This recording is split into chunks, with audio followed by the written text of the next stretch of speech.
नमस्कार, प्रणाम। मैं अंशु कुमार आप सभी का स्वागत करती हूँ हमारे आज के इस वीडियो में। और मैं आपको बता दूँ कि आज जो है वो हम लोग गुजरात के गांधीनगर के दहेगाम में है और यहाँ पे हम लोग आपको एक ऐसे किसान से मिलवाएंगे जो कि आलू की उन्नत खेती कर रहे हैं और कम लागत में ज़्यादा मुनाफा कमा रहे हैं। तो सबसे पहले आइए स्वागत करते हैं हमारे आज के किसान का, जिनसे हम आपको मिलवाने वाले हैं, और ये है रितेश भाई पटेल जी। सर, आपका बहुत बहुत स्वागत है हमारे आज के इस वीडियो में। सर, सबसे पहले मैं चाहूँगी कि आप अपने बारे में जो है वो हमारे दर्शकों को बताइए। नाम, कहाँ से हैं आप और खेती से आप कितने सालों से जुड़े हुए हैं?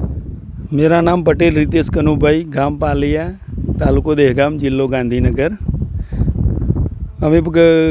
हम खेती में लास्ट 20 ईयर से जुड़े हुए हैं और मेन खेती हमारी आलू की है।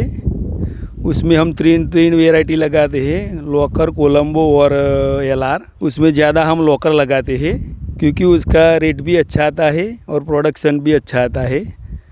उसका तकरीबन खर्चा 1 बीघे का 30 से 35 हज़ार है। अगर साल अच्छा हो तो आलू का भाव अच्छा आता हो तो 70-80 हज़ार का भी हो जाता है आलू। तो तकरीबन 40-50 हज़ार मिल जाते हैं 1 बीघे में से। ज़मीन कितनी है आपकी? 40 बीघा। 40 बीघा है। और मतलब पिछले 20 साल से आप सिर्फ आलू की खेती कर रहे हैं? आलू की खेती कर रहे हैं। और इसके अलावा जो है वो आपके जो नेक्स्ट जनरेशन है, आपके बच्चे, आप चाहते हैं कि वो खेती से जुड़े?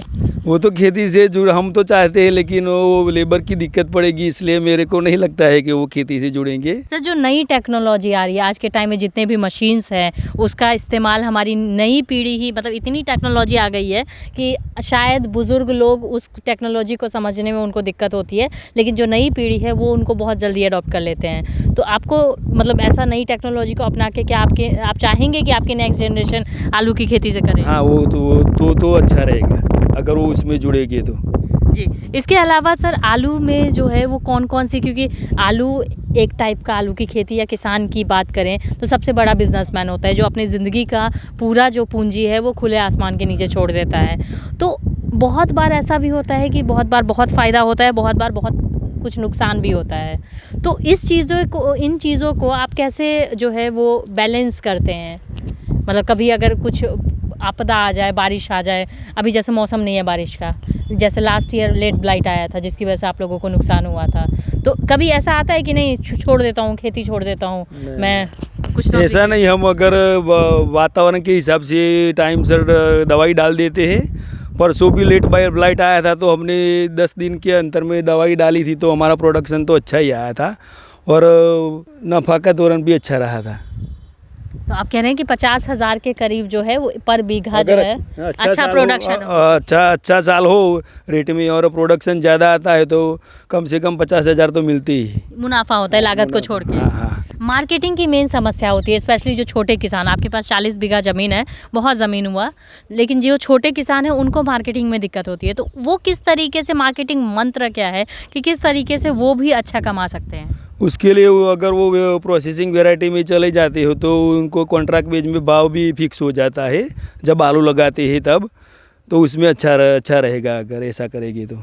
आप लोग किसी FPOs वगैरह से भी जुड़े हैं क्या? ना, हम खुद ही आलू अगर साल अच्छा लगे तो स्टोर में डालते हैं और स्टोर में से खुद ही आलू बेचते हैं। कोई संदेश आलू की खेती कर रहे लोगों को किन किन बातों का ध्यान रखना होता है? वातावरण के हिसाब से टाइम सर दवाई डालनी पड़ेगी 10-15 दिन के अंतर में, तो आलू का प्रोडक्शन अच्छा ही रहेगा।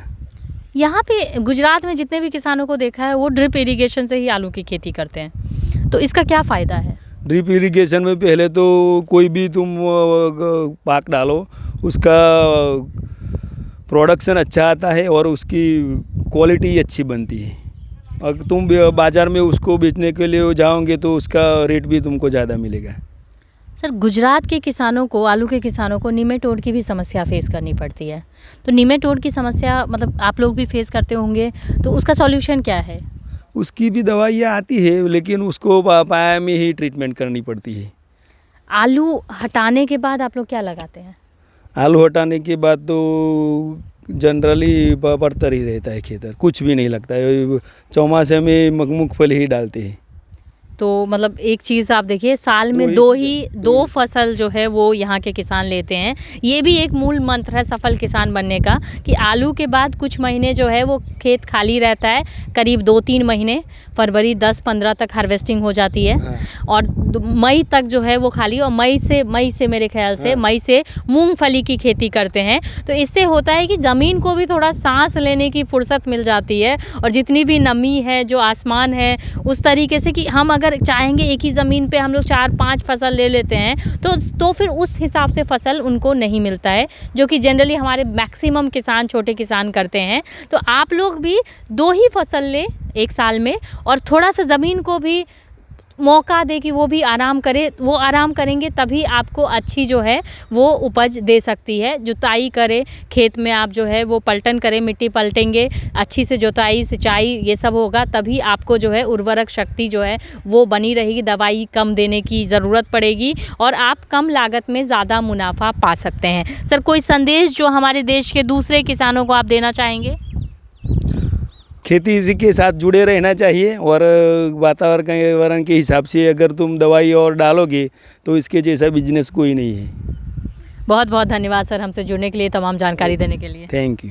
दोस्तों, हमने आपको एक प्रगतिशील किसान से मिलवाया जो कि गांधीनगर गुजरात से हैं। आलू की खेती पिछले 20 सालों से कर रहे हैं। इन्होंने अपनी सफलता की कुंजी बताई। इन्होंने लास्ट में जो संदेश दिया वो काफ़ी दूसरे किसानों के लिए जो है वो मोटिवेशन वाला चीज़ है कि आप खेती से जुड़े रहिए, पेशेंस रखिए।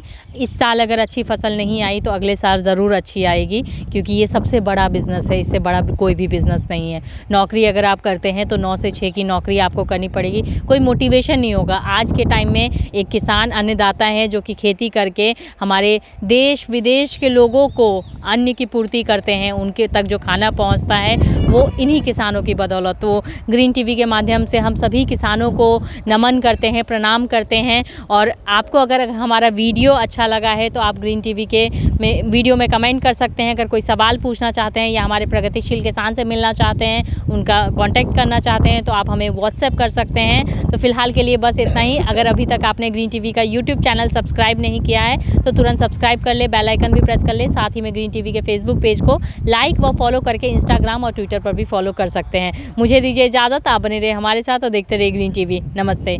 देखिए ग्रीन टीवी यूट्यूब पर भी, बस सब्सक्राइब करें और बेल आइकन दबाएं।